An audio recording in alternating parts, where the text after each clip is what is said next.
Hi, and welcome to Magic Numbers. This is episode number 118, and today I'm going to dive into the topic of drafting OTJ because we had the public datasets of the draft data released on 17lands.com, and I'm going to be talking about what is there in the pack, what is the composition of the pack, because these are truly the weird ones. I'm going to analyze some data from pack one and how does the pack one predict your performance in the rest of the draft, and what can we draw from that. And I'm going to look at the wheeling stats. So which cards, if you open them, can come back to you after 7 other people picked their stuff. And I'm going to focus on the cards that not only are wheeling frequently, but also have a high win rate. So the cards that are probably like good targets of seeing them in the pack and thinking, you know what? I'll pick the other card and this thing might come back to me. And there is actually a pretty decent chance of it. Before we go into that, of course, I would like to thank my sponsors, mtgazone.com. Thanks for supporting me. Of course, the patrons. And I have a new patron. And actually, when I saw the name, I thought, okay, I'm either very happy or very angry because it's a person that's been a follower for a long time. And that person was telling me, look, and was very apologetic, which I was annoyed by because you should never be apologetic that you cannot be my patron. That's absolutely fine. I'm doing it anyway. But that person was always apologetic. Oh no, I'm as soon as I get the job, I'm going to start being a patron. And that's why I didn't know if should I be happy or should I be angry, because if that person started the patron without getting the job that he was hoping to get, I would have been very angry. But luckily, this other scenario is true, and they got the job, and now they are a patron. So happy times. So thank you very much, Ted, for becoming the latest patron. A couple of people joined as a free membership on Patreon. That's also a good option for you if you want to see what's going on with my stuff and get, annoying emails. If you love getting annoying emails about what I'm doing, luckily I'm not doing that much, so you might get one email a week from me, but at least you know what's going on in there.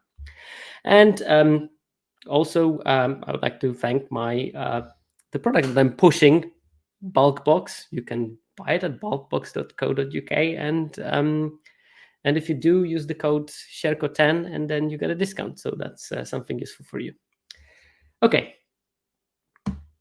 Before we move to the main topic, it's going to be a long time before we move to the main topic because there's side topics in between. But my preamble is that there are intuitive concepts in draft, but lots of them were never tested. And if we can do it, why shouldn't we?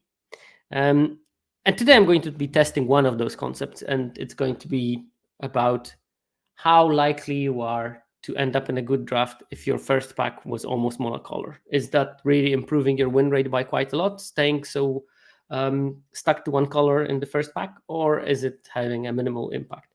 Because intuitively, it makes sense. If you pick all the red cards in first pack, then second pack, you open a good rare in green, you can always pick it. You open a good rare in white, you always can pick it. You open a good rare in red, you continue drafting red.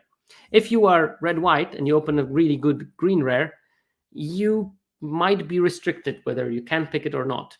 But if you're staying monocolor, you are not. Of course, the problem with that is that not every draft you can do that kind of thing. Not always you will have packs that align so nicely that you can be in a single color. But recently at the Pro Tour, we had the draft from Seth Manfield when Seth decided to start drafting white when he could have picked sort of equal quality-ish red cards and stay almost mono red. And in the end, couldn't pick a bomb rare in one of the later packs because it was in green and he was strictly in red-white at that stage. And there was lots of comments about, well, if he stayed red, it's such a better strategy. And we have data that can sort of test it. It's not the perfect data set, but at least we can get some kind of speculation that is based on results from people that actually drafted rather than just pure theoretical speculation. So I think we should do it more often. And I think more people should do it because the data is freely available. It's always neat to test theories. And I had a couple of people in my Discord doing that. They were exploring their hypothesis and they were looking for the data. And there are some promising results from them. So I'm actually happy to see that there is a vibrant field of people analyzing the data, because only by multiple people doing this stuff we can get true progress. Because if it's all based on me, I will find my pet theory and try to prove it, or I will make mistakes and no one will correct me. It's always healthier if there are people checking you and challenging your ideas, and I do like it. And I'm not the kind of a person also that when someone tells me that what I wrote is rubbish and they have good arguments, I'm not going to be angry with that. I'm going to be angry if they just come and say it's bullshit because they believe something else. That doesn't make me happy. But if you challenge what I'm saying, I'm actually happy to be under that challenge. You have to keep in mind, I do come from academia, and polite reviews is not something that often happens. Usually it's very rude and crude, and yeah, I'm used to that, so that's fine with me. Okay, so the first topic I wanted to talk about is the OTJ pack composition. Because we have the play boosters, they are very different from what we had before. And these ones are particularly weird because they have all those extra slots and these slots on top of slots and then special guests on top of special slots. So it is a bit convoluted. So I wanted to check what are the frequencies of every card in the pack, so we know not only as drafters, because in the end, you draft what is open. It doesn't really matter. You don't hope to open something, but knowing the numbers can help you assessing certain chances. So it's useful to know. But also we are collecting. We are playing arena, and some of you play constructed on top of limited, and you want to have a good collection to pad it and get all the cards so you can build any deck you want. I do like to have my good collection because I do like to build a constructed deck sometimes and jam some games when I don't feel like playing limited, which happens because sometimes I'm down with the format or tired, and I want to improve a particular part of my game, and I know that constructed will be much better to improving this kind of things. I just like to have my collection. It's good to know how many packs do you need to open, for example, to complete your set. So what is the pack composition of the OTJ booster? So first of all, the number of each rarity.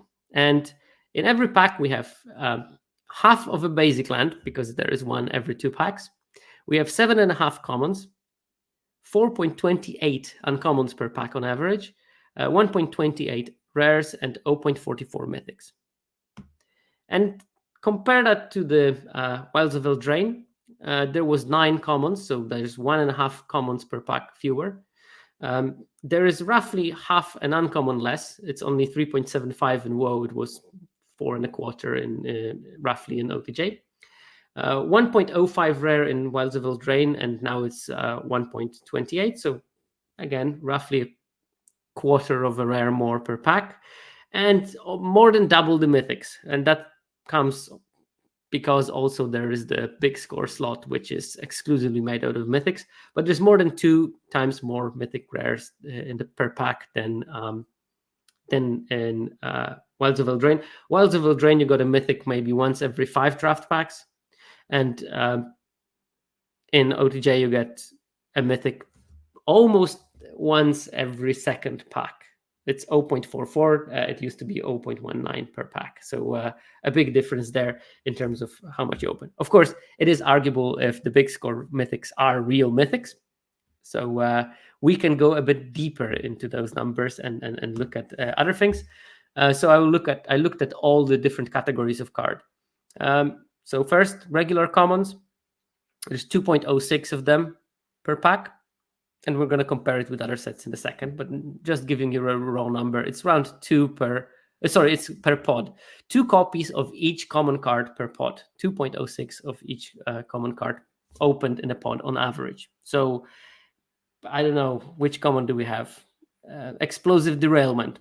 You will have average 2.06 explosive derailments opened per pack. Steer Clears, also 2.06 steer clears on average opened per pod. Dual deserts are different rarity than commons. There's only 1.2 of them, of each of those dual deserts per pod. This makes sense. There is 1 every 2 packs. There is 10 of them. So you open 12 of them per pod on average. Because you open 12 of them per pod on average, and there's 10 of them, 1.2 per pod. Makes sense mathematically? I hope it does. Mind that any other desert is at a different rarity. So like Mirage Mesa, the one that comes into tapped and you can choose a color, that will be at the normal common rarity. So there will be 2 of those per pod opened. So to calculate, we tried to do this back of the envelope calculation last week, how many deserts are there, and it's going to be complicated by the fact that different of them are on different rarity. And for example, bucolic ranch will be an uncommon, which means that as all the other regular uncommons in the set, there's going to be 0.86 of them opened per pod. So just under 1. So every pod you roughly open 1 copy of each uncommon card, but of course it's not evenly distributed. Sometimes you will get 3 of 1 uncommon in a pod and 0 of some, so you can't really guarantee that an uncommon is going to be opened in the pod. Then there is the bonus sheet uncommons, and they are at a slightly different rarity, and it's not a big difference. There was 0.86 of regular uncommons per pod opened, and there's only 0.83 of the bonus sheet uncommons opened. So by bonus sheet uncommons, I mean things like repulse or murder, the ones with the weird art that you cannot read. It's a small difference, but I actually tested it. I did a very simple statistical test, and the difference is statistically significant. So it's a very consistent difference between the regular uncommons and the bonus sheet uncommons, which makes me think this is actually a real difference based on how the sheets are being cut or something. Then we can go to higher rarities, and regular rares are open at 0.4 copies on average per pod. So Bonnie Paul will be opened once every 2.5 pods, so twice in every 5 pods. So if you're playing pod draft, you will see that card quite a lot. Like, honestly, you play 3 drafts, you should be able to play against a Bonnie pod at some stage, because it will be open if you're in the right table. Bonus sheet rares, so cards that are on this crime bonus sheet, they are at a much lower frequency. There is only 0.22 of them open per pod. So what is the rare from the bonus sheet? Leyline Binding is a rare, I think. That would be 1 Leyline Binding per 5 pods. So yeah, there you go. They are still a bit more common than the regular mythics from the sets. Regular mythics from the sets are 0.2, so exactly you will open 1 mythic from the set once per 5 pods. So you will see Terror of the Peak once in every 5 pods. You might not see it in draft, but someone will pick one, and it will be somewhere there. In terms of bonus sheet mythics, they are half as rare as the rares. So there's 0.11. So you will see 1 of them every 9 pods. Someone will open a Thoughtseize once every 9 pods. And the big score mythics, these are the cards on the special extra slot with only mythics on it, and weird cards that look like constructed plants, most of them, but some of them are actually busted in draft as well. Big score mythics are 0.15 per pod, so roughly once every 6 drafts, maybe once every 6-7 drafts, you will see you will have 1 open in your pod. And then there are the special guests. These are the 10 cards that are very rare. You will open each of them, once every 25 draft pods. So if you're looking for Stoneforge Mystic, it's going to be opened once every 25 pods. But of course, there is 10 of them, so they are open quite regularly. So you will be seeing those cards in the draft. It's just that the specific ones are quite rare to actually open. So here we have the composition of the pack, but of course these numbers out of any context can't really tell that much. So I decided to go back to some sets that had all draft boosters and compare the numbers between them. So for example, in LCI, each common was more prevalent. You opened 2.25, 2.24 copies of each common per pod. You also have to keep in mind there was more of those commons, so there was way more commons floating around. Not only there is more of each individual one, but there was more of them as well. That's not a big difference. It's roughly 10% difference between how much of each common you will be opening per pod between OTJ and LCI.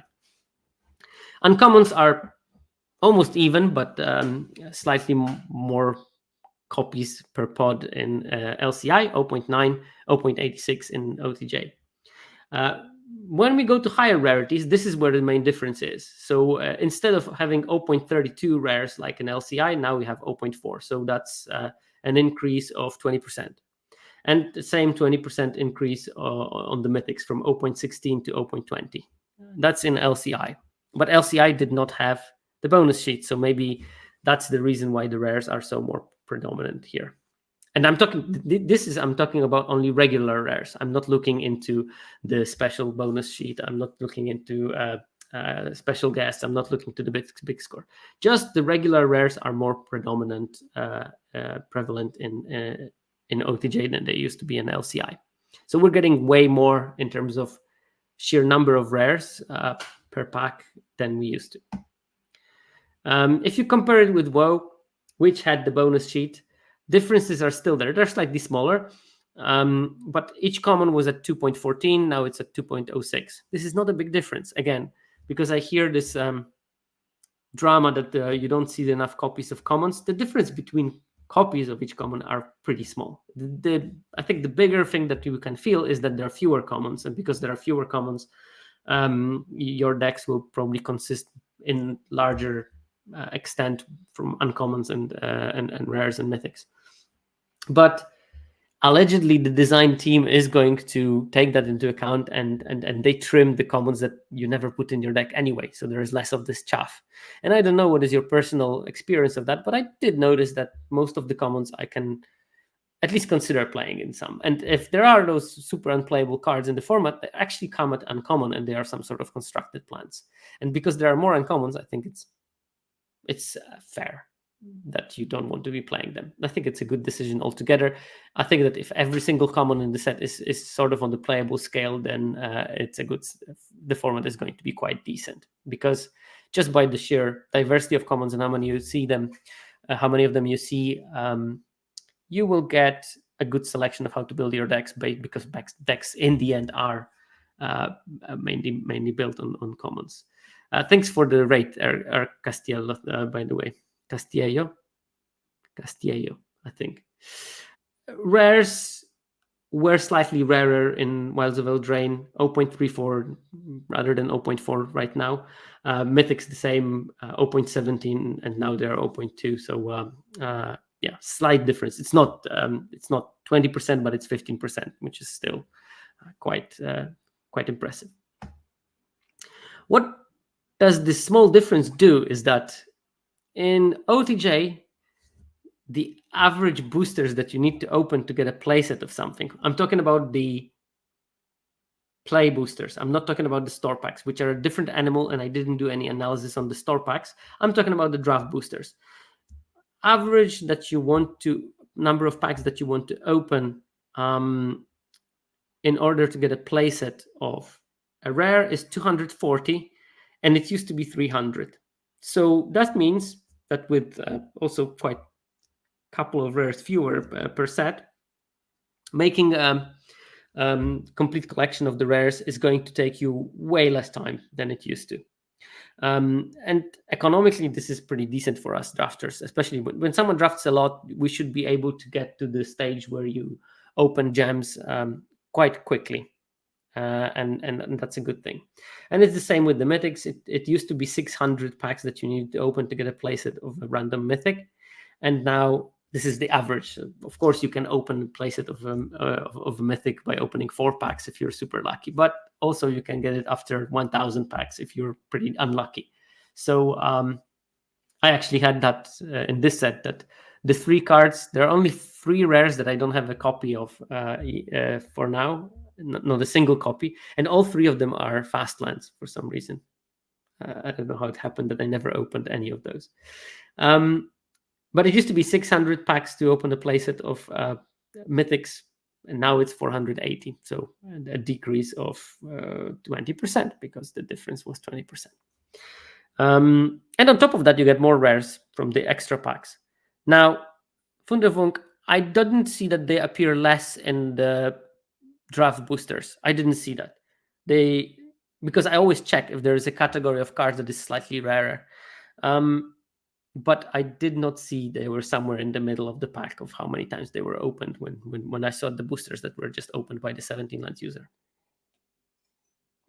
And I looked through, 40,000 boosters to check those numbers.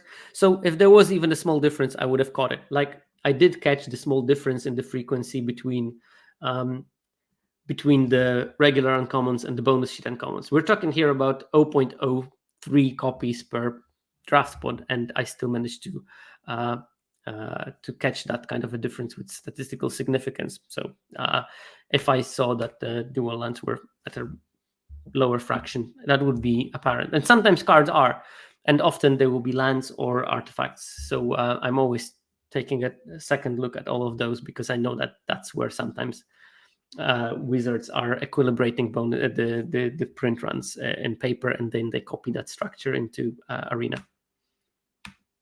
But okay, this is all that you probably need to know about the pack. My idea about seeing this data was that actually, as much as in paper we are paying extra for those new packs because the prices have increased, on Arena we're getting a very good deal, because we're still paying the same amount of gems and gold for a pack, for a draft, but you're getting way more cards, and that will mean more gems in if you're drafting a lot, you will get to getting gems very quickly, and because of that, it will be slightly, ever so slightly cheaper to draft on Arena, which is not bad. And I don't mind the experience of losing to Bonipal sometimes. I already did it once today, so life goes on. Although that card could have been a mythic, but every set has one card where everyone says that, you know what, this should have been a mythic.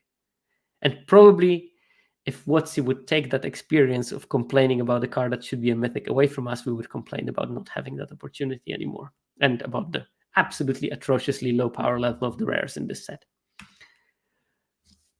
Okay, so from the composition of the pack, we can move to the discussion of, is staying mono good through pack one a good idea? And this is a hypothesis that I've heard on literally every single podcast about Limited, is that staying as close to Monocolor in pack one is beneficial for the outcome of your draft, because the idea is that it keeps you open, it lets you decide on the second color based on the more information.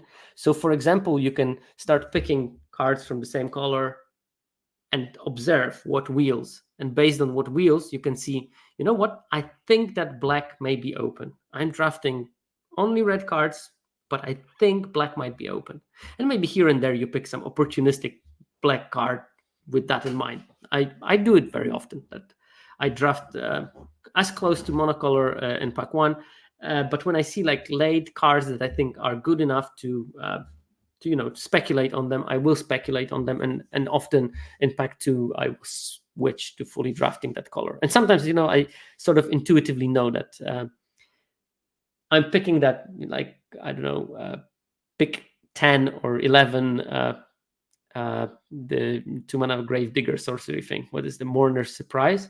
I'm picking that pick 10, 11, and I'm looking at it and I'm saying, you know what, I am going to end up with black in my deck at the end of this draft. And very often that self-fulfilling prophecy is indeed self-fulfilling. But of course, if you stay completely clean, even if you pick that speculative black pick and then you open like a busted green bomb in pack two, you just go for it. And then, I can be so heavy in red that even if I'm just playing few green cards, it's going to be fine. And again, as I said in the preamble, this is slightly inspired by the Seth Manfield's draft during the Pro Tour, where he refused to draft mono red when I think that there was a good case for trying to do so, and decided to go white red, and it didn't work out very well. But it's just one draft. You can't really say that his strategy was bad based on that one draft. So I decided to at least try to test it. Now, keep in mind that this is not a perfect test. because we don't know what would have been if people chose something different. Funderwunk is actually specifying the specific pick from Seth. I think it was like pack 1, pick 3 or 4, when Seth had the choice of trained Arynx or explosive derailment, with basically a couple of red cards in the pool, one of them being strong. I think, if I remember correctly, it was the 7/7 dragon that gets smaller for cards in your hand. And Seth picked Arynx over that derailment. And yeah, I would have picked derailment there. But also, I'm not Seth Manfield, so what does it mean that I would have picked the derailment? I never drafted on the Pro Tour, so how would I know? So yeah, I can only test it using the 17 lens data. But problem with this data set is that we don't know what would have happened if people drafted differently. We can only watch what are the results. We don't know how many of the drafts we're talking about, that one color that people were drafting in pack 1 was truly open, or were they just afraid of picking other cards. We don't know much about. I don't even know the distribution of skill levels. Are there exactly the same or slightly different between the two groups that drafted monocolor and drafted multiple colors in the first pack? So there are caveats. There's lots of unknown. This is more to try to explore whether the signal is very clear or it's not clear. If it would be very clear, then of course we can start making secondary hypotheses and maybe testing something more. If it's not so clear, then at least we can say that, you know what, it's not obvious that staying monocolor in pack 1 is such a beneficial strategy in the end. It probably sometimes will be, but sometimes it will not be. So you cannot treat it as a universal heuristic. You can treat it as maybe some kind of an advisory tiebreaker or something. Move. There you go. In the end, I also wanted to look on. So to start it, I wanted to look at how important is pack 1. Of course, every pack is important because in the end, you need 23 playables. But when you think about it, no one cares where you got those 23 playables. If 14 of them are coming from pack 3, good. If 14 of them are coming from pack 1, good. But in the end, you just need 23. So is it more beneficial that you have more playables in your first pack, or does it matter very little? So to test it, I looked at how many cards from pack 1 made the main deck. And these are the ranges where there was just roughly sufficient sample size. There is so much more data on 17 lands. But in the current state, if I open the draft data, first of all, like in Excel, forget about it. It's just too big. It will cut off at 1,000,000 something, and you won't be able to analyze. But even if I open those 1,000,000 picks, spend ages just trying to calculate them because it takes so long. I do my shortcuts. I use pandas to try to do as much of the analysis as I can. But for some things, I need to properly look through data and be able to see what's going on in there. So I'm sure that what I'm showing you is actually realistic. And because of that, I can only analyze roughly 10,000 drafts per go. And I could, of course, repeat it 20 times and get a much bigger sample size, but I didn't in this particular case. I just looked at 10,000 drafts roughly. And based on those drafts, these are the ranges where I had at least 100 draft sample size. And as you can see, there is this weird outlier when you pick exactly 6 cards from pack 1 into your main deck, you have a 54% win rate. But for all the rest, it's around 52, 53%. All of them are sort of fitting in the same kind of bracket. And weirdly, there is, if you pick 12 cards from pack 1 into your deck, you only have 51.6% win rate. But that can be easily variance in the other direction as the weird 6 picks results that had 54. If I would be to say anything about this data, it's not a significant trend, but there might be a slight increasing trend. So the more cards from pack 1 you pick, the higher the win rate. Just a methodological note here for you. The average win rate for this cohort was 52.5%. which is slightly low for 17 lands. It was a bit surprising to me, but that's the kind of data I picked up. I tried to pick the data that was as late in the format as possible because I think that we probably should, at this stage of the format, we should discard the first 2 weeks of data as much as we can. So yeah, 52.5% average win rate, and most of the scenarios you got around 52.5%. Slightly increasing trend if I treat those two as outliers, which I do.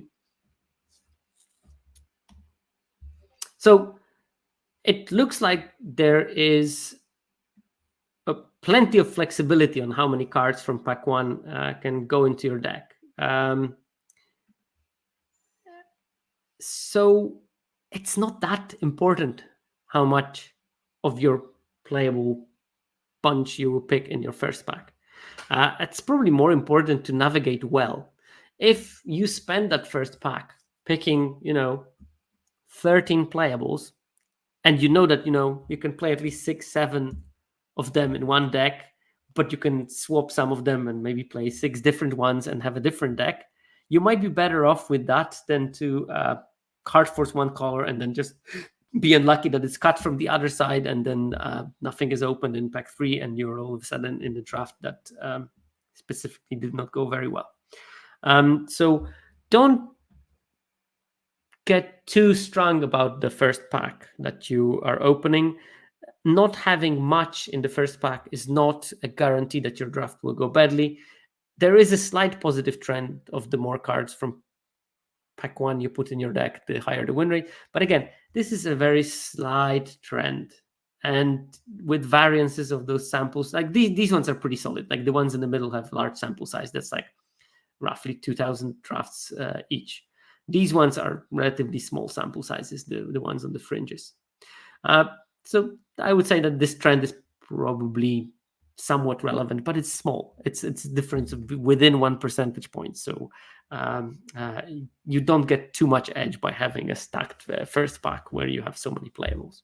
And in fact, I did notice that very often when I have like a very productive pack 1, later I just don't tend to get the cards that I need anymore. It's so rare that you like get a banger pack 1 and then you follow it up with a banger pack 2.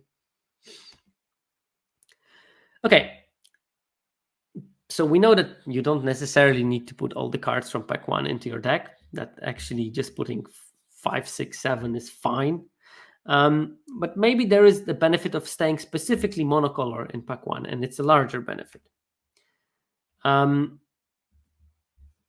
So I collected the data from all those 10,000 drafts, and I looked at how many cards were in the most drafted color in the card pool that you drafted after pack 1. And again, I don't see a very good trend there. There might be slightly increasing trend, but it's all around 52%. So the lowest is 51.8, the highest is 52.9. Most of them stay around 52%. As I said, the average win rate was roughly, in this particular data set, it was roughly 52. So they are all basically average, like 52.3 or something.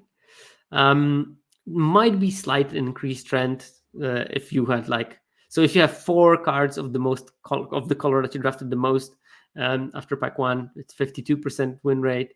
If you have 6, it's still 52. If you have 8, it's still 52. If you have 7, it's 52.7. If you have 10, it's 52.9. With these sample sizes, that's no different from each other. But we're not doing stats here. It's not a scientific publication. So if I was eyeballing it, there may be some slightly increasing trend if you are going to end up with like 10 more. This is strengthened by something. I didn't put it in this graph because the sample sizes were on the small size. But it's worth mentioning that despite not being any tendency when you looked at this particular graph, if you add the next points, you have a much higher win rate. But I have to warn you, these are based on a relatively small sample size. We're talking about a couple of hundred games, maybe 3, maybe 500 games in those two categories. When you have 11 cards from the same color, 56% win rate. When you have 12 cards from the same color, it's 58.5. Keep in mind, I discount multicolor cards as the card of color A and as a card of color B. So there is some muddling in the data there. But yeah, if you're like strictly, if you have 11, 12 cards from the same color, yes, it looks like that leads to higher win rate, but those scenarios come together pretty rarely. I mean, once every 100 drafts, once every 200 drafts, which is not something that you can do reliably, because, keep in mind, it has to not only be that the color is open, but the packs have to break in a specific way when you're actually interested in those cards of the same color. So yeah, not an easy thing to achieve. Maybe it depends on the color.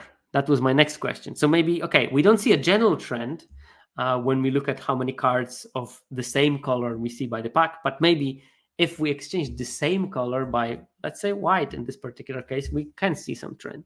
And I think that this is a trend, because if you end up with like 0 to 1 white cards by the end of pack 1, you have like roughly 51% win rate. If you have 2 to 5 white cards at the end of pack 1, you have like 53, 52% win rate. But if you have 6 or more cards, it's more becoming like 53, 54% win rate. So there's those like jumpy kind of steps where you do, and the more white cards you have, the higher the win rate is on average. And then this trend seems to be like this is something that I should take care of. Like having a lot of white cards at the end of the pack will result in a better draft, likely, because if you have so many white cards, white is probably open. And if white is probably open, then you can make some kind of a good deck out of it, because white has some good color combinations. White-green, obviously notoriously the best color combination in the format till now. But also white-black is pretty strong. I don't mind drafting white-red if the packs crack in the right way. And white-blue is maybe more difficult to build, but there was an excellent episode of Lords of Limited that was talking about how you can utilize white-blue strategies and still have a decent win rate. So when we look at blue, we see the reverse trend. The best win rate if is after pack 1, you have 0, maybe 1, 2 blue cards in your deck. You got to win rates around 53. But then it drops. It's around 51% when you have 3 to 6 blue cards. And when you have 7 to 9 blue cards, it drops to 49, 48%. So yeah, blue is having the long end of the stick in this format. I think this one is particularly important. It just shows you that blue is not a color on its own right. Blue is great in this format. You can draft it easily, but more as a support color than as a main color. And I just had a string of blue decks.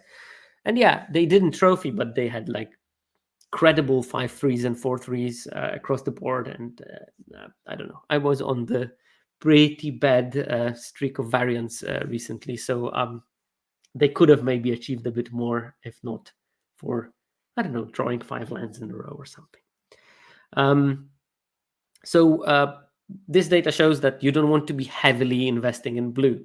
Your strategy of, oh, great, I'm going to draft only blue in the first pack, and then it's going to be excellent because I can pick whatever I want, is not really working, because blue, red, you really need to have the color pair open and good cards to be cracked at the same time for it to be decent.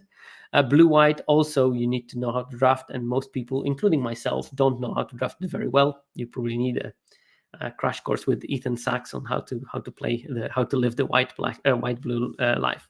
So in general, in this particular format, starting with the drafting only blue cards in pack 1 is not a strategy that will be extremely successful. It's not to mean that you cannot win if you do that, but it's going to be just that a bit harder. When we look at the black cards at the end of the pack 1, I actually don't see any trend in there. Maybe there is some decrease, maybe not. It looks pretty much level to me.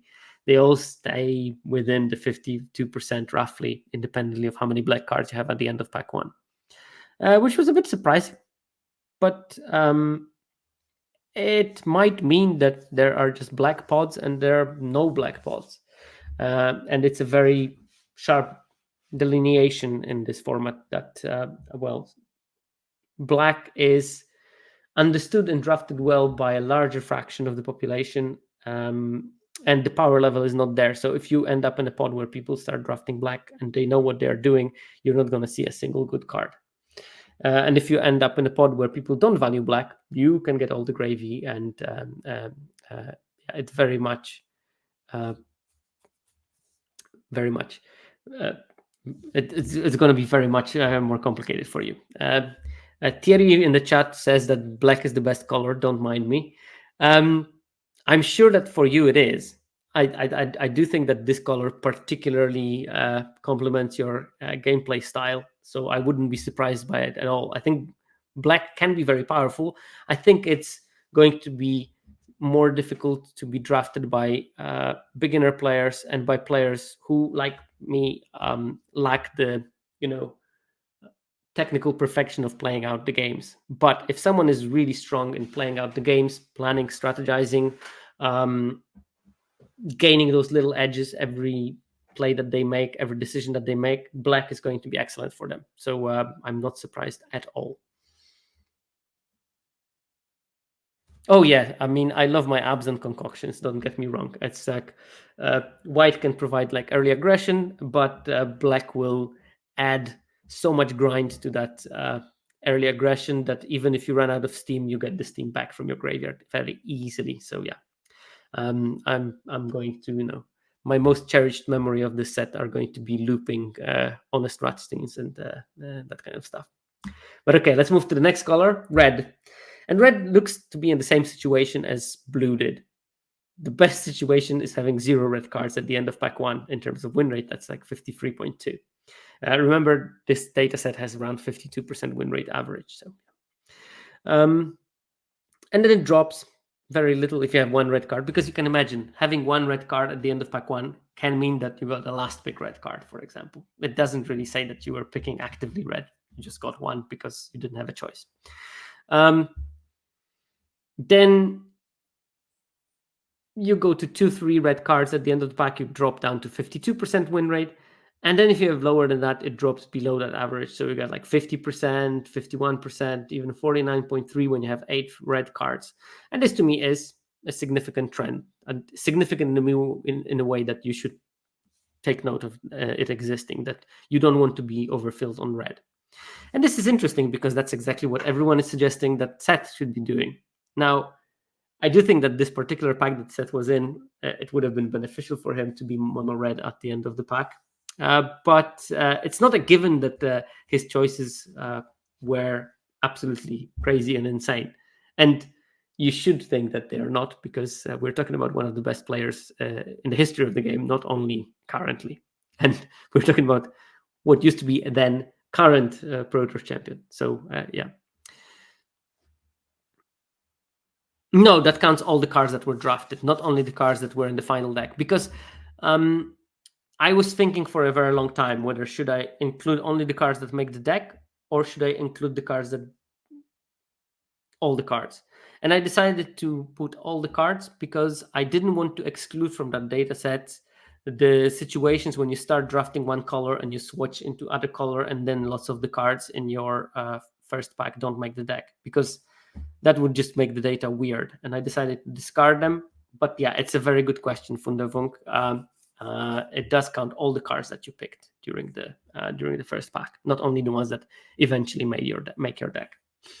It also counts lands as colorless because I couldn't be bothered with assigning them color values. What can you do?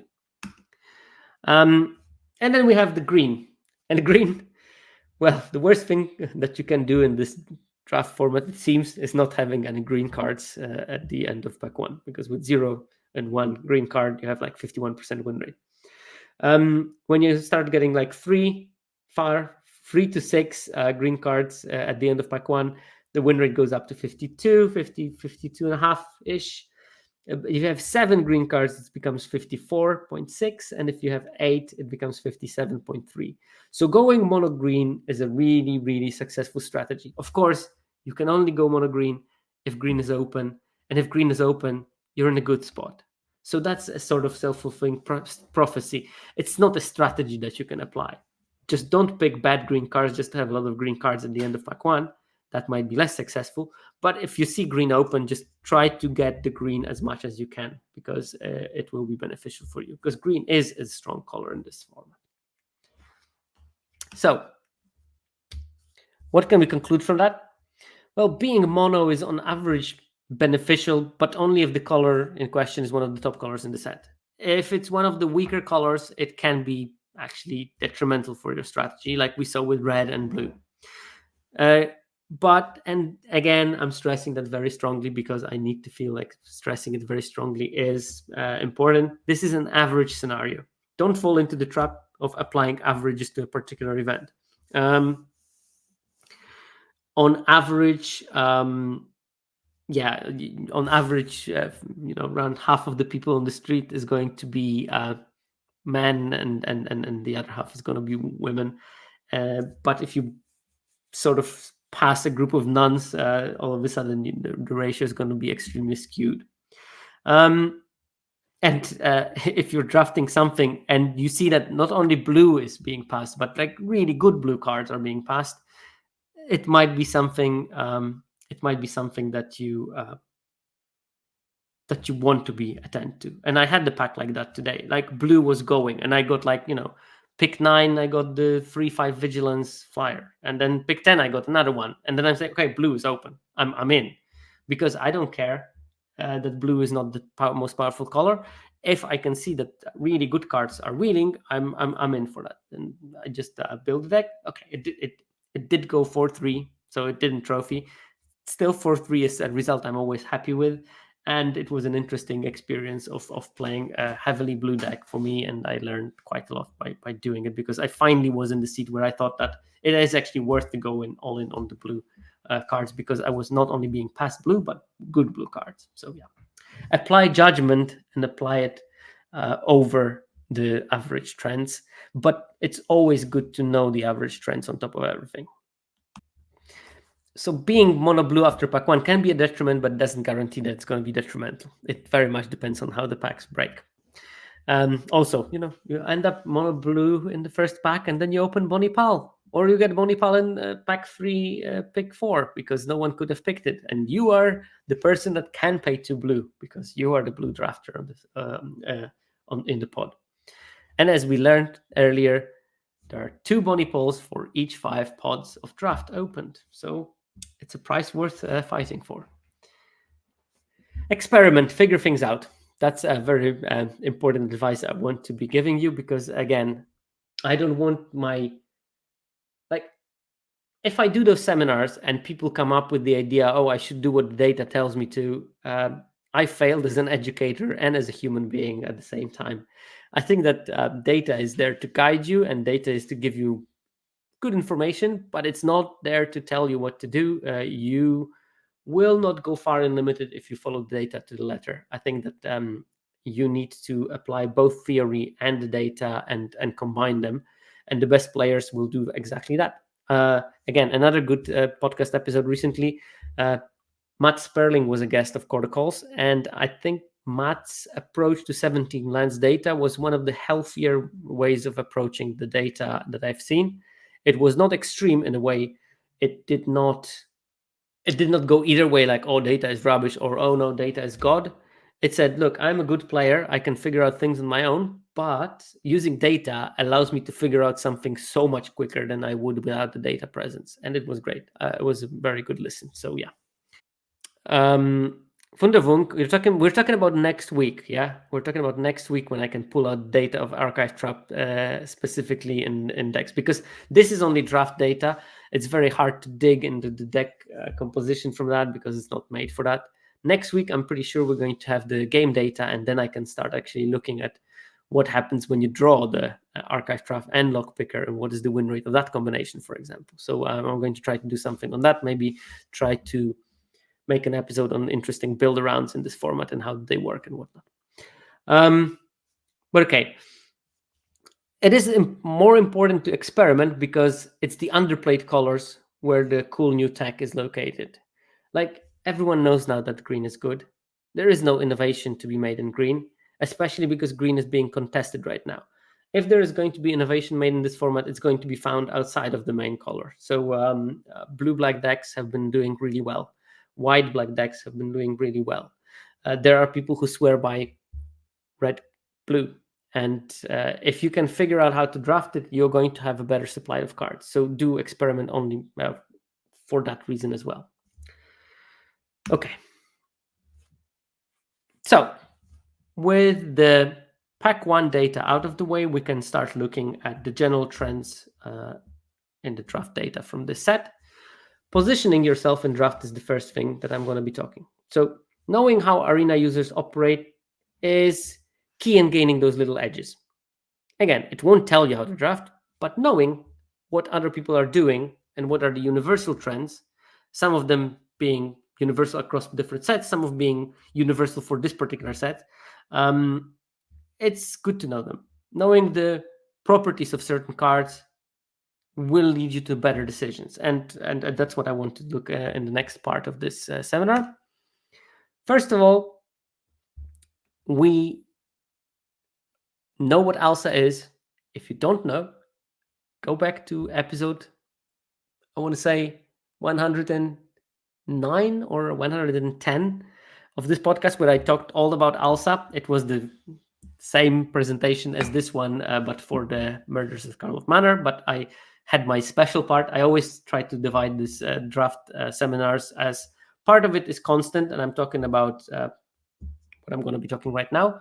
Part of it is variable, and I always pick like an extra topic that I couldn't make maybe a full episode on, but I can make a nice chunk of it. This time we talked about pack 1. Last time we talked about ALSA and how to interpret ALSA. So if you don't know about ALSA, go back to that episode, listen to it, and let me know what you think about it. But 17 lines calculates ALSA. This is the average last seen as. It means how late does a card go in a pack. The lower the number, the earlier the card goes. The higher the number, the later it goes in the draft. But 17 lines calculates it for all drafts. Pack 1, pack 2, pack 3. What I do in this episode always is I try to look at ALSA specific for the pack. I calculate the ALSA for each card for pack 1, for pack 2, and pack 3. And most of the time I just ignore the pack 2 and I look at the differences between pack 1 and pack 3. And there are always cards that are rewards in pack 3. And these are the cards that go much later in pack 3. And these are the top 10 cards that go later in pack 3. And number 1 is Miriam, Herd Whisperer, the green-white signpost uncommon, the one that gives your mounts and vehicles for some reason hexproof, and whenever they attack, they get a +1/+1 counter on them. And Miriam goes a whole 1.3 picks later in pack 3. And there is a good reason for that. Miriam not only is a multicolor card, which means that you can't just like, oh, I drafted blue-green, blue-red, I open Miriam, I'm gonna pick it. No, at this stage of the draft, you don't pivot away from your color. Maybe if it's like leaning on your colors, it would be splashable. But Miriam is particularly not splashable as a card because you need a large density of mounts, and you only have large density of mounts in green and white. And this is, I think, one big part of why is the white-green such a powerful color combination. So many cards in this color combinations are just very specific to that color pair, and no one is interested in them. So if no one at the pod is drafting white-green, you're going to get all the goodies because no one cares about those cards apart from you. So yeah, Miriam will go later. If you are in white-green and you think that the white-green is open in your pod, you can count on having, if it's open, at having a slightly later Miriam in one of the packs, which is a good thing to know when you're drafting this color combination. And we have a Cactus Sure Shot, the 4 mana 4/4 with reach, ward 2, and creatures with power 4 you control other than it gain haste and trample at the beginning of combat. It's a great card. And I think that the most important part of it, the haste is very annoying on it when you play against it, very useful when you play with it. But the ward 2 is just such a big thing because in a set that is so removal-centric, having this 4/4 that can survive for one turn is a very warm and comfortable feeling in your stomach. So I do like Cactus Sure Shot. But of course, multicolor card, it can't be picked super early if someone is not specifically red-green. It will rarely be splashed in other decks. So Cactus Sure Shot goes much later in pack 3, and that's by 1.2 picks, which is a lot when you think about it. You will see multiple fractions of a copy more because of that in this pack 3. And the story continue. Wily Duke, also a very mount and vehicle specific card, so not many decks will be interested in having it. But if you have a deck that can accommodate Wily Duke, the card is absolutely busted in half. So you will see it slightly later in pack 3 because if you don't have any neighbors that draft white green, they won't pick Wily Duke because why would they unless they are rare drafting? We also have Outlaw's Merryman. We have Bruce Tarl, Roving Rancher. These cards are in white-red. And again, maybe if someone is drafting green-red and green-white next to you, they might pick it and splash it because it's relatively easy to splash when you're in green. But if not, I mean, they will not pick it. The card is not playable and constructed, so you don't need it for a collection. People that draft a lot will in the end get the playset of everything, so they don't have like a super incentivized to pick Bruce Darl. So you might see it like a whole pick later than you saw it in pick 1. In pick 1, on the other hand, people will pick it earlier because I opened Bruce Darl. I said, okay, I'll pick it. I'm gonna be white-red because the card is worth building around because it's a very powerful card. We have Baron Bertram Greywater, the Orzhov Signpost Uncommon. This card is maybe splashable, but it will just have so much more synergies if you pick up white-black sort of grindy deck. And it's great in there. And this card actually wheels sometime at least. So it's a really good reward in the Orzhov decks. And I think that the Orzhov solution space is not explored fully by 17 lands users even, and even less so by the non-17 land users arena players. So good versions of Orzhov are competitive with any kind of color pair, and people don't draft it like they are. So that's maybe one of the hidden secrets of this format is people should draft more Orzhov and more frequently try to pick Baron Bertram Greywater, which doesn't look much, but every single time I cast it, opponents had to kill it, or it was very quickly becoming a problem for them. And that's a great thing to have on the uncommon, even if it costs 4 mana. The problem is, of course, that frequently you will not have a direct benefit from it. So if they kill it, they kill it. But, I'm not saying it's Shieldred, but Shieldred has the same problem and it's still a staple of multiple formats. So there you go. Then there's Jolene, another multicolor card. Another great card, another card that goes later in pack 3, because again, you will not just put Jolene in any deck. You probably have to be Gruul, or at least be like, I don't know, some kind of Naya concoctions that has a lot of 4 power creatures.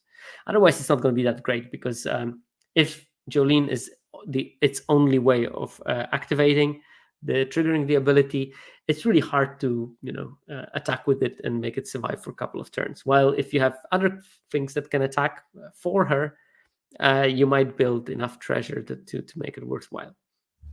Still, card is great. Probably should be played a bit more, maybe in some kind of junt piles as just a pure value creature. When you have a lot of removal, she might connect a couple of times. And look, till the end, we got Assimilation Aegis, we have Honest Ratstein, and Satoru the Infiltrator. All of them are multicolor cards. And this is something I've seen in every single set that I analyzed it so far. Multicolor cards just go later in pack 3, and that's it. That's a given. It will always happen in every single set, unless, I don't know, they will do some set where splashing is just so easy and themes are so muddled that it doesn't matter. But since I think I first did it in Kamigawa Neon Dynasty, and since then, every single time, those multicolor cards go much later in pack 3. Or if you want to make an inverse argument, maybe they go just much earlier in pack 1. Who knows? Who knows which one it is? Okay, but normally I did it and I was content with it, and I showed you those 10 multicolor cards. But this time I thought, you know what? It is a bit boring. Yes, it's obvious that multicolor cards go later in a draft. So why don't I just look at the non-multicolor cards that don't make this top 10, but are still going later in pack 3? Because these are, potentially interesting interactions. Okay, so here are the cards that are having the highest difference between pack 1 and pick 3 in terms of how highly they are picked, and these numbers indicate what fraction of a pick they are picked later in pack 3. And first card we have here is Double Down. That's the mythic enchantment. Whenever you cast an outlaw spell, copy that spell. This card will go later because in pack 3, if you're in blue but you're not specifically having many outlaws in your deck, that it's not going to be that powerful. You really need to pick it early in order to make it a full build around, or you need to be in the right deck and it just is passed to you. It's still a mythic, so it's going to be picked relatively highly because people want to pick mythics for collection value, but it's not going to be a powerful card if you didn't build around it, so obviously it will go later. Another card in the same gist is Gerald the Flesh Right. I want to pronounce it correctly because it's a very, very thin line between pronouncing it correctly and incorrectly. Thank you, Watsy, for putting those puns. I know this game is 12 plus, but that's an 18 plus reference there. Gerald will require a specific build of blue deck that not everyone will be able to accommodate. It's not something that you want to splash in any color, even though it's a mythic. So it will go slightly later for that exact reason. And we have other cards in here. Raise of the Varmints, the same. If you have, I've never managed to put it in my deck yet. I picked it sometimes and I thought maybe I can put it, but it always didn't make the cut because I had 10 spells or 12 spells in my deck. And most of those spells were recursion spells, and recursion doesn't combo very well with Rise of the Varmints because I put stuff in my grave and then I just take it out, and then I have 2 creatures in my graveyard, and I played Rise of the Varmints as an sort of make 2/2/1s, which is not great. But I know that there are decks that have like 17, 18 creatures, and Rise of the Varmints is great in those decks. So I can imagine them being good. But if you're not in that position, it will go later, because earlier you might pick it to speculate on it. Late, it's too late. I'm not going to pick like 7 playable creatures in my last 5 picks in order to make Rise of the Varmints a great card in my deck. Would we have Hellspur Posse Boss? This is a very powerful card, but you need to be red. I'm not talking that, I have like something red in my deck. Like, I played the blue-black deck last draft, and I had like a couple of fixing, and Marchesa was passed to me, and I just put it in my deck because it's only cost 1 red. Well, Hellspur Posse Boss costs 2 red, and the double casting cost is prohibitive, and that will make this card go later in the draft, and it goes later by like 3/4 of a pick. Frontier Seeker.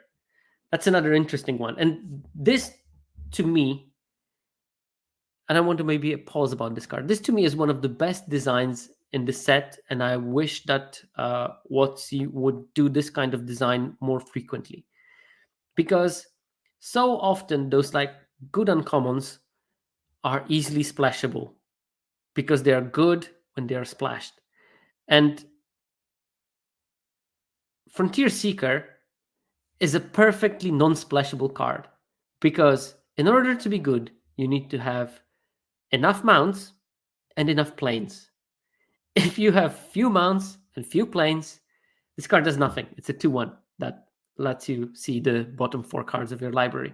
Sort of like an upgrade on Ogre of Bolas, I guess, because you see 1 more extra card at the bottom of your library. But that's about it. If you are in the right deck, card is excellent because you draw a card at a 2-drop that is a 2/1. And often the card is actually a spell. And often, if you don't have mana, you manage to get your mana. So excellent card, but it needs to be in the right deck. And it's such a great design. And again, this is yet another reason why those white green decks are so good, is that they have many of those cards that are specifically made for them and no one else is interested in them. Because Frontier Seeker, maybe if you play some kind of a red white aggro and you have a couple of the red mounts in it and you have a bunch of planes, then it's still playable. But apart from that, I don't see it being played in anything else where it can be very successful. Great design because it makes an archetype have some cards on its own. And I think that if in every set there will be like 3 uncommons per each color combination that are specifically made for that and no one else is interested in them, it would make games more competitive. End of my what's the name? Soapbox moment. Kervik the Punisher, another card with double black and also requirement of having black cards in your graveyard, which means it will be only played in heavily black deck. And if your neighbors are not in heavily black deck, why would they pick Kervik? It's gonna be bad in those decks.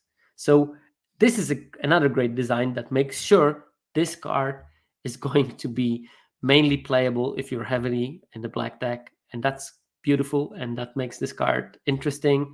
It makes it less powerful, but it makes it less powerful in a good way that allows people who invested in drafting a particular color getting their reward. So it's nice in that way.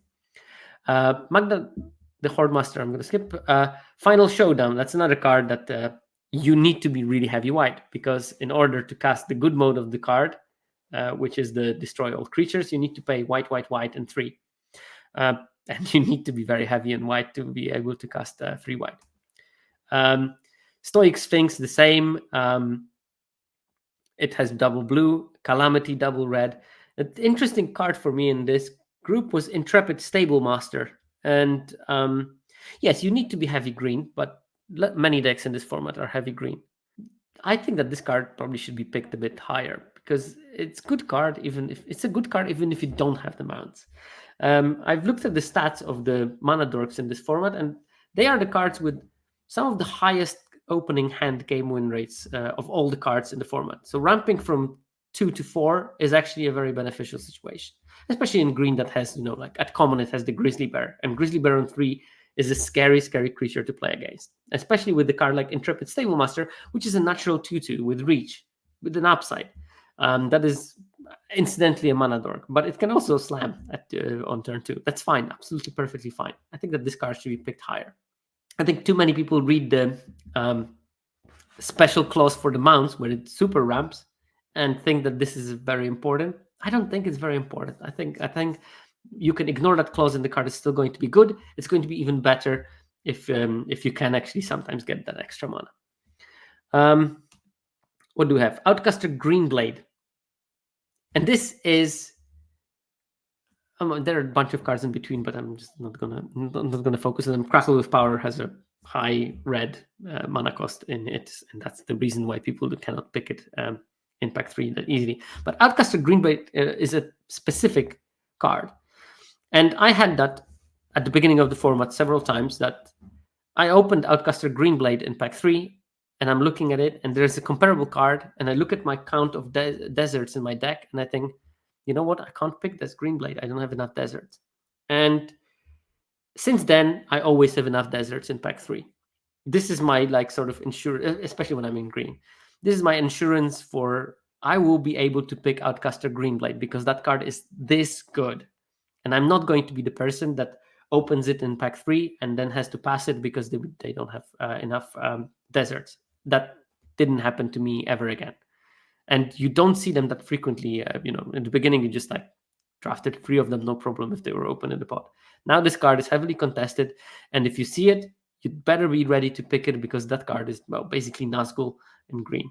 And the data shows that people will have to give up on it in pack 3 when they would have picked it in pack 1, just because they don't have enough deserts in pack 3, and they are rightfully worried that they are not going to see more, because deserts are the cards that are actually picked much higher in pack 3. So you have a lower chance of picking the deserts in pack 3. So if you didn't load up on them in the first 2 packs, you're going to have to sacrifice some really high picks to get them.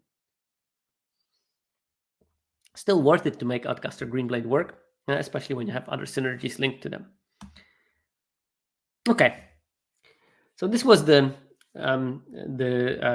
rewards in pack 3. The cards that go earlier in pack 3, it's a weird amalgam. It's all the fixing, so all the mana rocks, all the deserts, all the 5-color lands and whatnot, and a bunch of unplayable rares, because people think, okay, there's nothing for me in this pack. I'm going to pick that rare because I don't care. I'm not going to splash those white middle commons when I'm in red-green. I'm firmly in red-green. I'm almost there on playables. There's nothing in this pack that I will put in my deck. I'm picking the rare. And that's what you see in the data. But fixing is something that universally goes earlier in pack 3. People prioritize cards, and then late in the game, they wake up and think, oh, I have cards, I don't have fixing. I need to take that fixing badly right now. So, most popular first picks.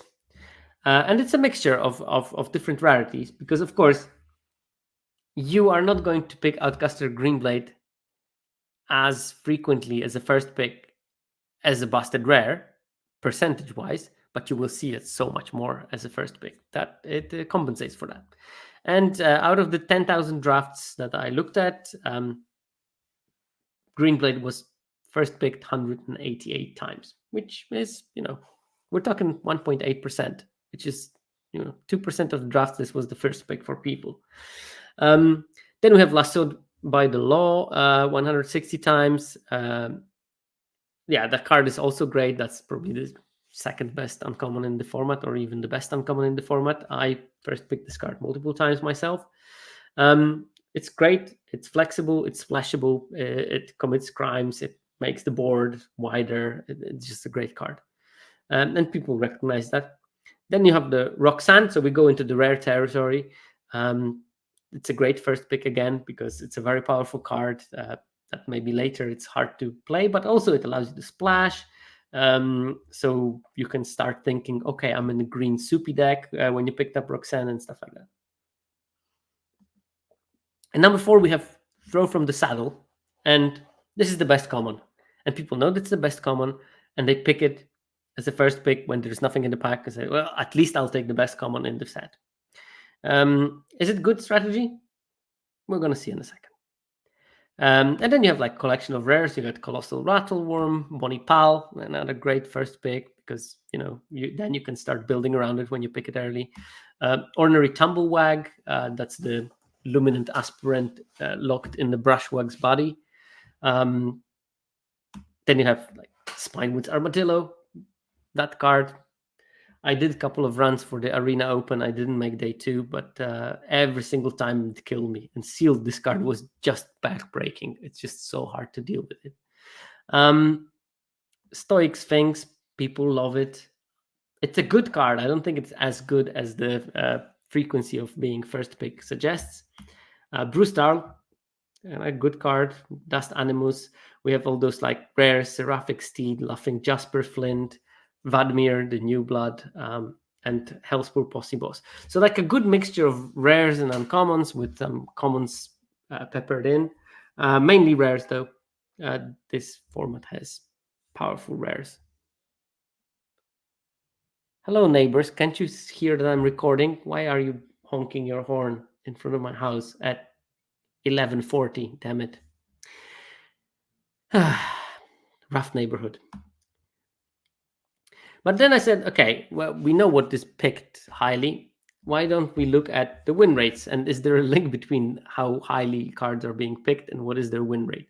And actually, when I looked at it, there is not that much connection there. I mean, Greenblade has a high win rate when you first pick it. This is only, looking at the decks that first pick the card and what is their win rate. So keep in mind, we're talking about 100-something drafts for those people. So like 700 games maybe for each of them, which is not the greatest sample size, but okay, let's go with it.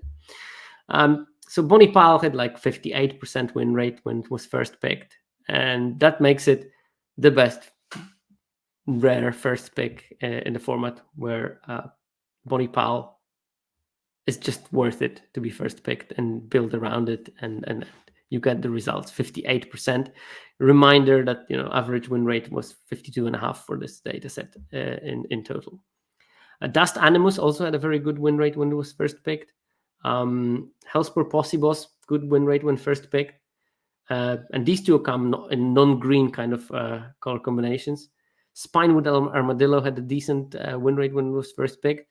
But some of the cards here, like Laughing Jasper Flint, 51.6% when it was first picked, when maybe people tried too hard to build the Outlaws decks rather than doing what Black-Red is good in this format, so removal deck with crime synergies. And Jasper Flint is still good in that, but maybe when you first pick it, you have this like natural incentive of trying to put as many outlaws as you physically can in your deck, and maybe this is not the best incentive. Throw from the Saddle, also not such a great result, like 52.4% first picking it. I think that this card is more of a reward for being in the right deck than the reason to be in the right deck. And I think people mistook it because they saw the win rate that it has. But the win rate that it has comes from the times when you got unlimited supply of mounts in your deck. But right now, mounts are quite contested. So maybe the time for Throw from the Saddle has passed in terms of like how good it is as a pick. And Guilty as Charged, I first picked it when I saw the pack and I didn't see anything else. But maybe I shouldn't have. I have to rethink that strategy. And you see that also for Seraphic Steed.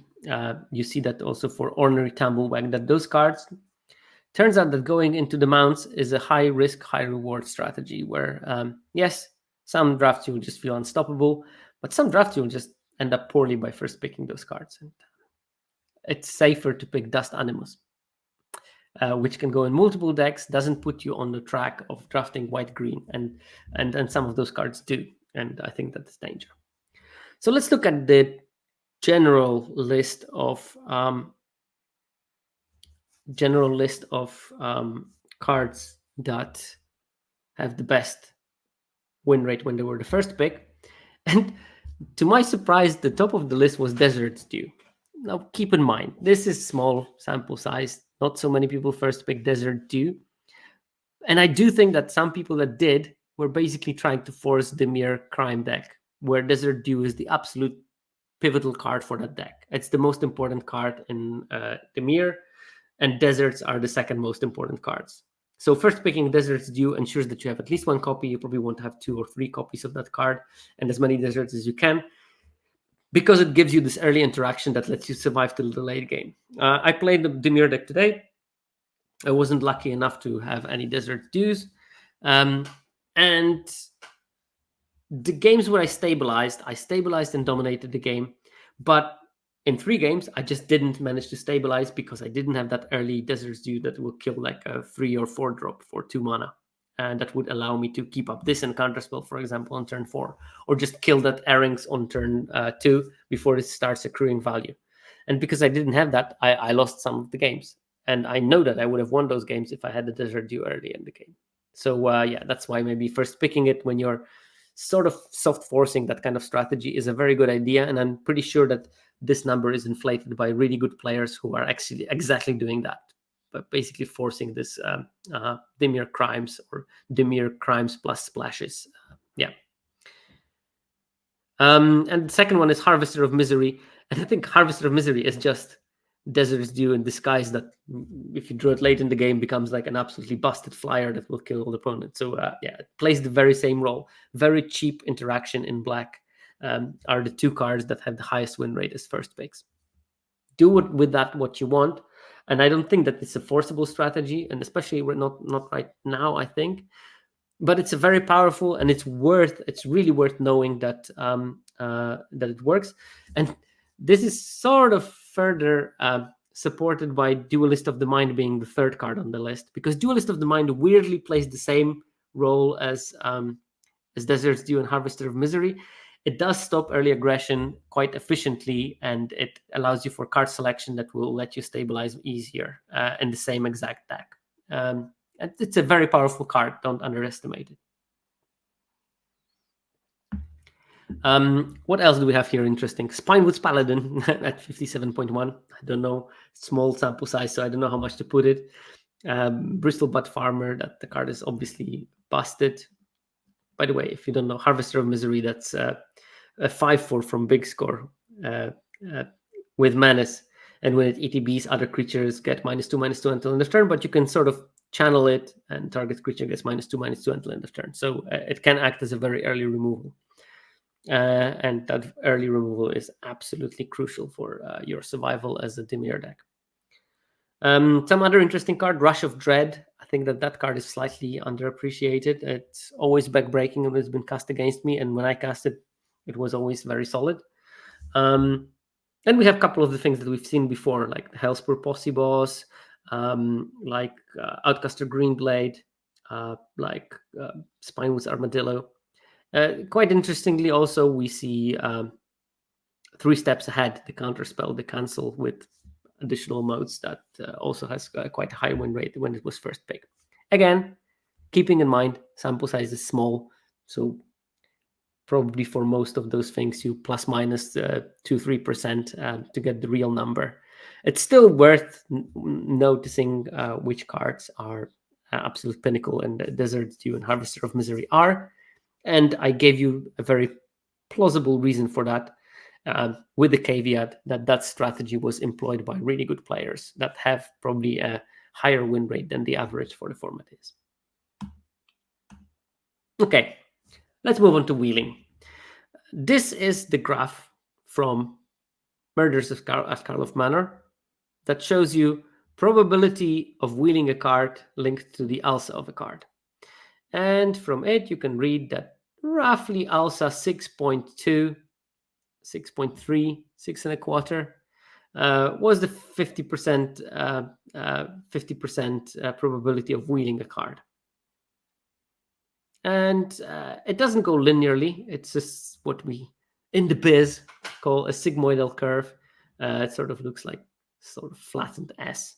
It's very much like the curve of bacterial growth, that it starts slowly going up, then has this dynamic period where it increases linearly, and then it flattens at the end. And like you got alsa of 4.2, you got 20%. Alsa of 6.2, you got 50%. Alsa of 8, you got 80% chance of wheeling a card. Those are the numbers for Murders at Karlov Manor. When you look at the data from this set, it's marginally different. So you reach 50%. First of all, the curve is a bit thicker. And I think that this is specific for the set. It means that there are some cards that are picked weirdly because of the mythics, because of the number of rares in the set. I think that's the main reason for that curve to be slightly thicker. Because of high density of higher rarity cards, it becomes a bit convoluted. What it results in is that 50% point right now is not in 6.2, but more like 5.8 alsa. So lower alsa cards will wheel half of the time, which is interesting to know. And also, it stays roughly the same for the 20% of wheeling.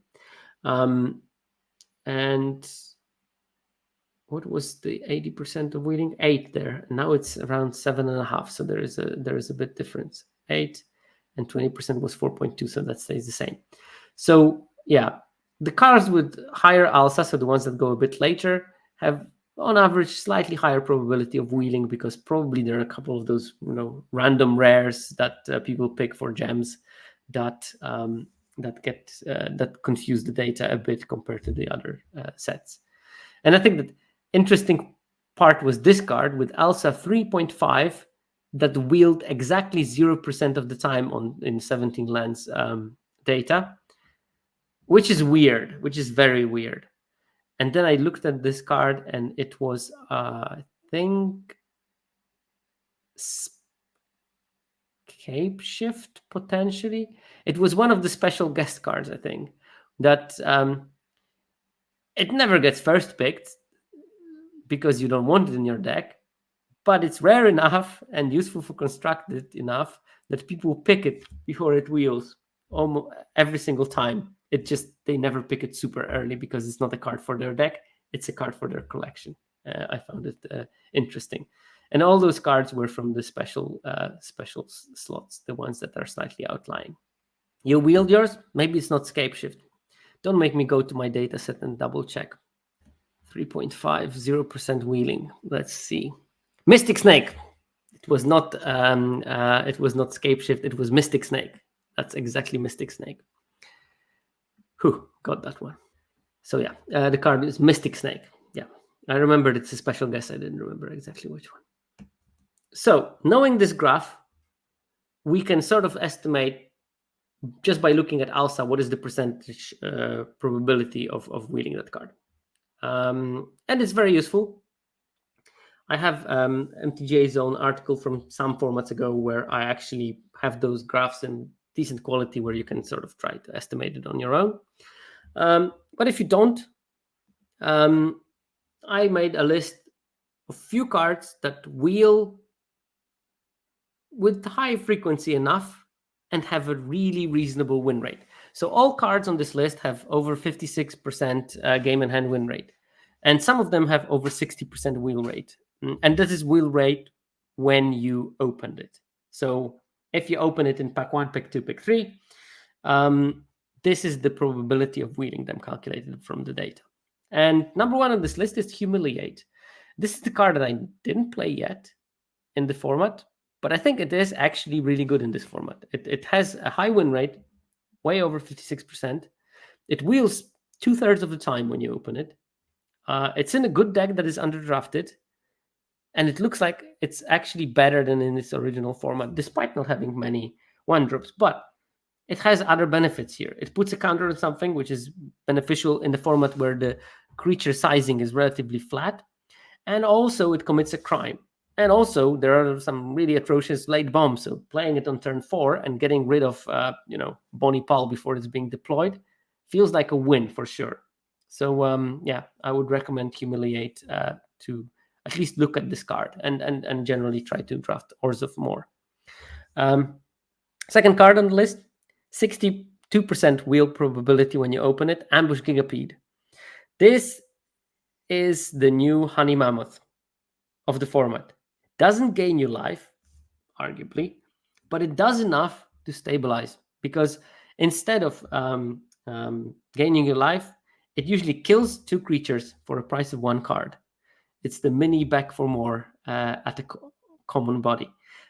Body is more fragile, true, but also then you can reanimate the Ambush Gigapedons one way or another and get the value again. Sometimes it will do, opponent is attacking with a 3/3. You play a Gigapede, turn the 3/3 into 1/1 block, and you're still left with the 6/2. Sometimes you already out attritioned your opponent and they have nothing on board, and you just play the Gigapede and it kills them very, very quickly. So yeah, there's lots of good about this card. It looks very clunky, but the 6 power is something you can't ignore. And the fact that you have so much reanimation in this format, with Mourner's Surprise, with Ratstein, with back for more on Gigapede is also nice. You can make something smaller and fight it. There's plenty of uses for that card, and I found it very good in my grindy either green black or blue black decks. I found it extremely powerful. Also found some success with it in the white black decks that are based on attrition. Not necessarily in the green red, at least not for me, but card was doing great work. It was in the early days, but I think that since the early days, people... So Absenta HC asks, wasn't Humiliate a trap in Orzhov decks in the early days? Yeah, now that you say that, I do remember that it was. But you have to keep in mind that the trap and all the statistics were based on the first 3 days of gameplay.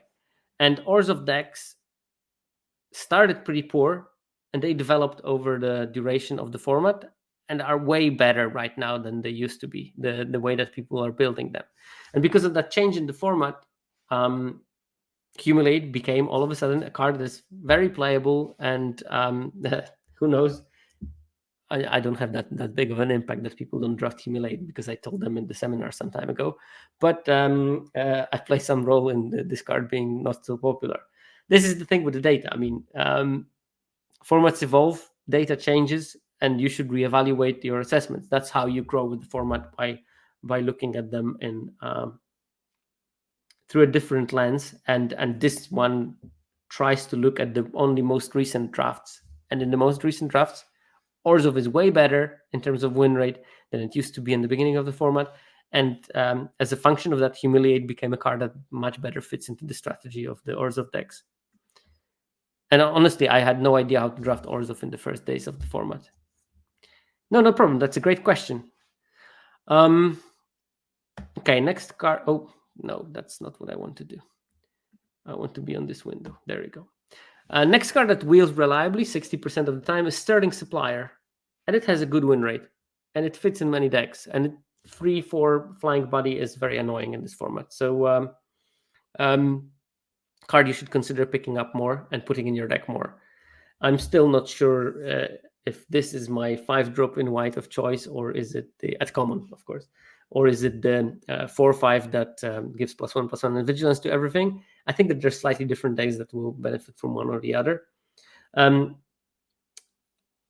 Fortunately or unfortunately, the 5-drop slot in white is quite pushed, because you also got the uncommon Pegasus. That's clearly better than either of the two. But Sterling Supplier goes late. You can pick it late. And if you're on the right deck, you can make this sort of U-shaped curve when you have like a bunch of 2-drops, a bunch of 3-drops, and then you move straight to 5/6, and you don't care about the 4. And Sterling Supplier is pretty good in those.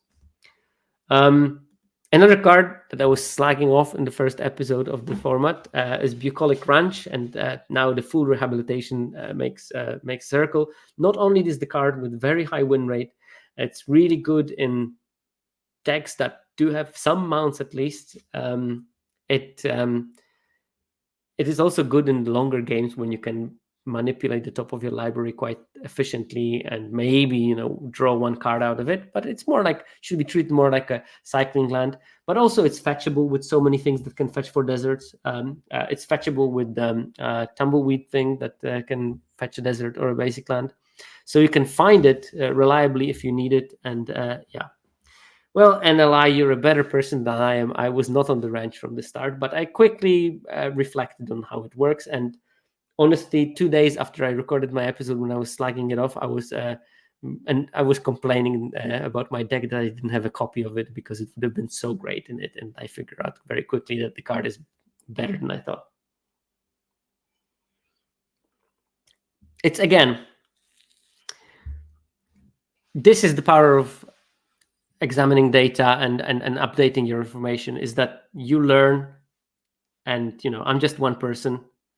I can't understand every single card after 4 days of the format. And also, after the first 4 days in the format, many cards are misused and misjudged. And very quickly it becomes clear which cards are good. With repetition, with other content creators, with more data, quickly became apparent that Bucolic Ranch is actually playable in a range of decks. Plan the Heist, another maybe card that people are not super high on, but it's very good. It's great because plot in this card just means that you have a discount. Because unless you're in a specific scenario on turn 5 when you really need to draw a land, Plan the Heist plotting is basically costless. So you get a better mana cost for it. It just needs 1 blue. Because when you think about it, you cast it on turn 4, you draw 3 cards, pass the turn. You plot it, and there are some fringe scenarios where they can discard your plotted card or something. But if not, then you just cast it next turn, and you have all your mana open for the cards that you just drew, so you can manage your hand size better. So yeah. Oh, Sky Demon says that many people don't use it on the upkeep, and that doubles its power almost to see your card before drawing. Yeah, that's another option. And sometimes it's just not mana efficient, because you might use it on your upkeep and then you won't be able to cast the thing that you drew. But sometimes it will save you from drawing a land, like not drawing lands ever again when you don't need more lands is a great ability. And occasionally drawing a card from the mount is just going to be super, super important. So Plan the Heist is a good card in this format. Draw 3 is amazing in some of the decks, because if you try to attrition, you will sometimes run out of steam, and just refilling your hand with 3 cards, excellent. And when you manage to cast it with the empty hand and you surveil 3, get so much selection, it's just going to be super powerful. So yeah, don't ignore that card's existence in the format. It's actually actively good, and it still wheels half of the time. Another card that wheels half of the time, and I don't know how, is Mourner's Surprise. I personally have a very bad win rate with it. I did check my own win rate with while playing with the card, but that's mainly because I played so many drafts when I just tried to understand better what black and blue decks can look like. And I think I was putting it in wrong decks where it was not actively that good. Once I started playing more black-green, the win rate increased by quite a lot. And still, the fact that I have a very bad win rate with it, or comparably bad win rate with it, doesn't mean that it's a bad card, because other people have a really good win rate with it. So clearly you can make it work quite well. And yeah, wheels 50% of the time, so you can look for it in your packs, and in some decks it's going to be excellent. Take Up the Shield, wheels around 40% of the time. So many times in my white-green decks, I like Take Up the Shield more than I like Snakeskin Veil. These, I want to have a copy of each, but if I would be choosing to have 2 copies of one of those cards, I would probably want to have 2 copies of Take Up the Shield. Because first of all, so much stuff is based on combat or removal that just destroys it. And in some cases, Snakeskin Veil is good because it will, prevent one of the 7 Oblivion Rings or exile removal. But in some cases, it's just not good, because you want to attack into things, and Take Up the Shield lets you do that. And you attack with the chunky creature, you play Take Up the Shield on that creature. Usually they have to double block it, and usually they will try to double block it that one of them survives. But if you have Take Up the Shields, you can actually take down both things. So yeah. It's absolutely great, and still wheels 40% of the time. And I'm happy playing multiples of it in my white aggressive decks. I'm happy to play 2. I don't think I would play 3, but 2 is just fine. Lively Dirge, another card that is good to great, depending on what you have in your deck. If you have like a bomb like Bristly Bill, the card becomes just amazing because you can tutor for Bristly Bill. I played it in my deck with the 4 mana 5/5 Trampler that makes 2 food, and I was just casting it for 5 mana as a version of that card, because the card was clearly busted. And I had some other recursion like Mourner's Surprises in that deck, so that even if they killed the 5/5, I still got the 2 food tokens, and I could recur it somewhere later in the game.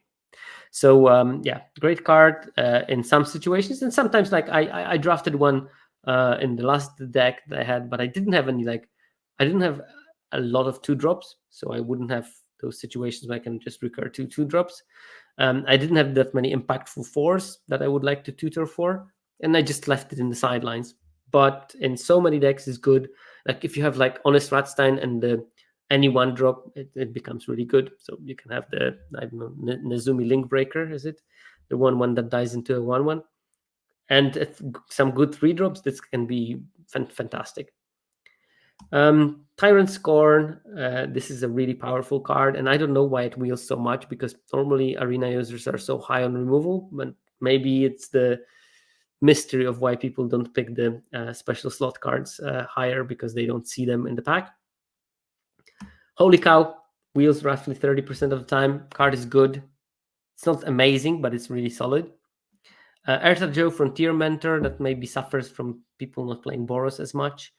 Desperate Bloodseeker is a pivotal card for those Dimir control decks, but also for the black-green graveyard recursion stuff. So yeah, that card still wheels, and I can't get my head around why it wheels so much, but it wheels roughly a quarter of the time. Mobile Homestead. This card is great in white-green, especially when you have Miriam, because Miriam gives the bonus to the vehicles as well. And I'm very lucky with hitting lands from it, which is good. And then we have the Snakeskin Veil, 25% of the time it wheels. Soured Springs, Key desert. That's why it's the highest win rate desert in the data set, because it's in the color that wants the desert most. So blue black, I told you, the mere control wants to commit crimes, and this one commits crimes and is blue black, which is the reason why this card is pretty important, and it still wheels like over 20% of the time. Cruel Ultimatum. Well, you can imagine why it wheels. It wheels in later packs because who can splash Cruel Ultimatum? No one. It's a playable card still. So if you first pick it, you can build around it and it can be great. It actually has a decent win rate. Betrayal at the Vault. A weird, clunky removal, but backbreaking on occasions, especially when you play against decks that you know cannot have the Take Down the Shield Snakeskin Veil up. Make sure not to play it into removal, but apart from that, all is fine. And Ruthless Lawbringer, a really, really good card that wheels 22% of the time still. That card is super powerful, especially when you have things like Mourner's Surprise with it, because you kill something, trade it, Mourner's Surprise, kill their best thing, trade it, Mourner's Surprise, kill their best thing, trade it.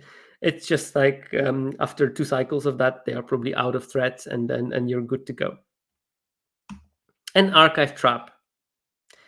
The coveted build around of the format card is really good in a build around, and you should play it if you are in that build around. It's great there. So yeah, still wheels 20% of the time, because it does look weird, and the content creators will tell you that mill is not a valid strategy, because most of the time it isn't. But this is a good build around enough, and you should, for this format, at least take attention to this card's existence.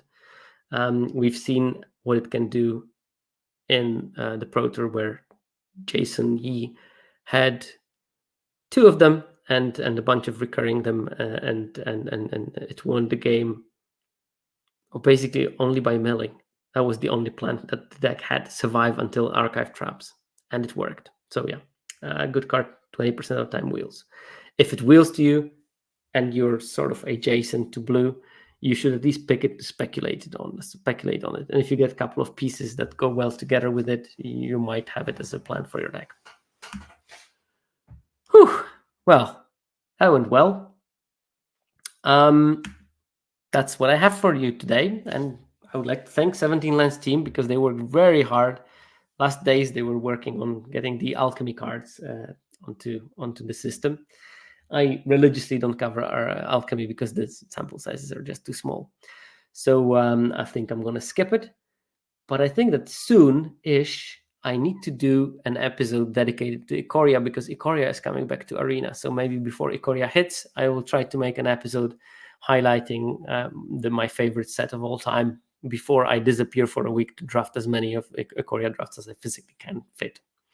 But also, I'd like to thank Fake Jake Brown for his unwavering support to my podcast and helping me with understanding social media at my age. Jake is my age also, but he gets it. Yeah, so thank you very much for that. I'd like to thank my patrons, and especially new patron with his new job, Ted. Thank you very much for the support. And thanks to MTGA Zone for sponsoring, and thanks to Bulk Box. So remember, if you need to buy boxes for your bulk, buy a Bulk Box and check what code you have to do. I don't know, ping me, I'll tell you what code you need. And thanks to SSCO and Mana Junkie for the music I used for the podcast version of it. And with that, I will see you next week. Till then.